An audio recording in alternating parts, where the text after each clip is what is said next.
Let us look at an example of calculating our center of gravity. Say we want to determine the distance y bar from our x-axis to the center of gravity of our triangle shown below. Now we have a triangle with a height h and a base b. Now, to do such, we are going to consider a differential area, which has a length x and a thickness dy. And this differential area is going to be some distance y above our x-axis. And our differential area is equal to x dy. Now the differential weight of this area, dw, would be equal to our density times the gravitational acceleration times dz times dA, where dz is assumed our constant depth, and we're going to take this as unity. So dz times dA is going to give us our differential volume. Our differential volume times your density is going to give us a mass, and your mass times your gravitational acceleration is going to give you a weight. Now, we have to take our moments about the x-axis due to dw. That is, we say our moment is going to be equal to integral with respect to w of y dw. Now recall dw is equal to rho g dz dA, where dA is equal to x dy. Rho g and dz are constant, so we'll pull those outside the integral, and dz is equal to unity. Then we'd have the integral of yx dy. Now, we are integrating with respect to y, so our bounds of integration are going to go from 0 to h. Now, we need x in terms of y. That is, x changes with respect to y. At the top, x is going to be equal to 0, and at the bottom, x is going to be equal to b. That is, we can say y is equal to h per b times the quantity b minus x. And rearranging for x, we have x is equal to b minus by per h. That is, when y is equal to 0, x is equal to b, and when y is equal to h, x is equal to 0.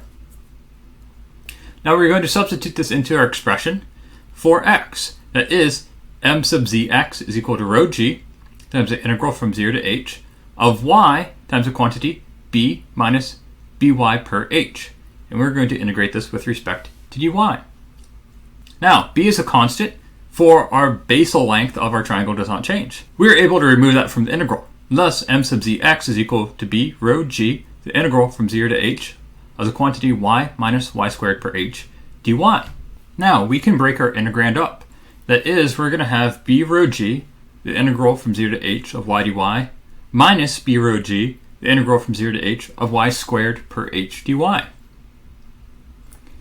Then, we are left with b rho g times the quantity y squared per 2, evaluated between 0 and h, minus y cubed per 3h, evaluated between 0 and h, which gives us b rho g, the quantity h squared per 2, minus h cubed per 3h, which is equal to rho g bh squared per 6. Now we have to divide our moment by our area, which is then multiplied by rho g dz. That is, we have the numerator for y bar, and now we need our denominator. We know dw. This was already given.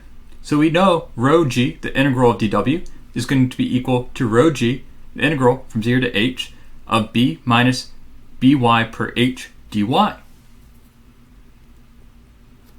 Solving for our weight, we'd have b rho g times the quantity y, evaluated from 0 to h, minus y squared per 2h, evaluated between 0 and h. Thus we have the quantity b rho g times the quantity h minus h squared per 2h, or rho g bh per 2. We can substitute in our known values. Our numerator was equal to rho g bh squared per 6, and our denominator we found to be rho g bh per 2. This gives us 2 bh squared per 6 bh, or we have h per 3.